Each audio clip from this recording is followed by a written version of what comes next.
Welcome back. REIT Week taking place right now with CEOs from dozens of REITs gathering in New York. Our Diana Olick is in NYC with the CEO of Equity Residential, major player in apartments. Hey, Diana. Hey, Carl. Yeah, that's right. Mark Parrell, thank you so much for joining us. You took the helm of Equity Residential in 2019, but this is your first time on our air, so welcome. Rents are easing. Vacancies are rising. Apartments were the darling of the pandemic, not so much anymore. What do you see in the future now? Yeah, I see two different things happening. I mean, certainly the Fed raising rates just changed the cost of capital and lowered our stock price, I'd argue, disproportionately. All CEOs say that, right? But on the operations side, operations continue to be very good. We raised our guidance last week. We're 96% occupied. We raised the dividend 6% a few months ago. So the story is housing is expensive and undersupplied. There's not enough housing in the U.S., so guys like us that own 80,000 well-located apartments, we're still in a pretty good spot. And again, the momentum is still very good in the rental business by and large. And you're in the good market, so that's a plus on the coast, et cetera. But we're also going to see record supply of apartments come on this year. How is that going to affect your pricing?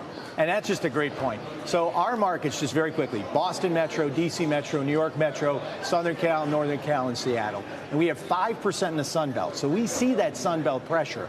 Occupancy's declining, can't move rents up. But by and large on the coast, there's not a lot of supply. So rents continue to move up, slower than last year, but they continue to move up. Here in the New York Metro, we're 97% occupied. So the supply has an impact for sure, but it's mostly in places we're not located. Well, let's talk a little bit about both development and buying and selling the real estate properties. You talked about valuations. Obviously, with interest rates rising, we're seeing whether it's well-performing real estate assets or poorly performing, like office, you are still seeing valuations come down across the board. How does that impact your ability to buy, sell, develop? Well, real estate companies, REITs particularly, are creatures of the capital markets. So the fact that capital is more expensive means it's harder for us to purchase things, but prices have adjusted. So prevailing cap rates, so think about your NOI divided by the value of the real estate, those have gone up significantly. So they were around 3.5% when Treasury rates were 1 or 2.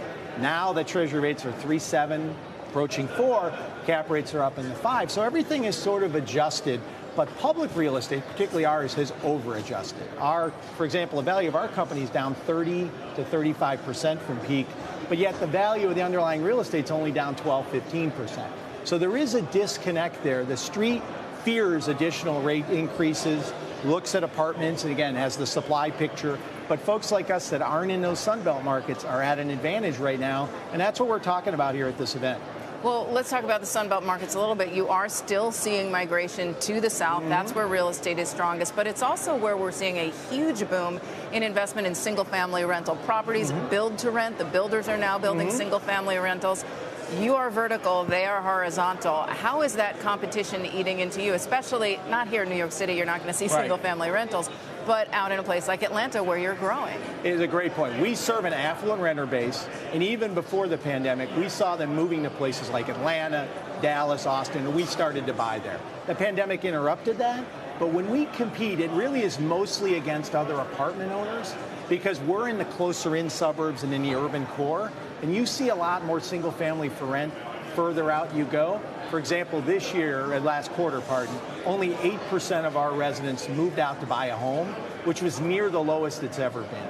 So we aren't really subject to the same single-family ownership and rental risk. Our big competition is all about other apartments being built near us. And obviously not a lot of concern about home ownership as competition because you continue to see high interest rates. If we do see rates come down and home prices are starting to ease a bit, maybe more supply comes onto the market, you're still not concerned about that? It's been such a back and forth because home prices started to go down and then you started to see them stabilize recently and they're still historically high. So when you think about affordability in our markets like San Francisco or New York, it take a while for house prices to decline and interest rates to decline at the same time. And again, that undersupply of housing is really significant. And one other point I want to make that's really subtle and I think useful to the audience is folks have really low interest rates on their existing single-family homes, and they're going to be less likely to sell. So even if you've had that third kid and, boy, that 3-bedroom feels a little tight and you like another, you're going to be hesitant to go and get a mortgage that's going to be double your rate or so. So I think we're in this good spot in the rental area to keep the millennials longer, pick up these Gen Z renters, and just kind of, continue to run the business pretty well and have really good demand.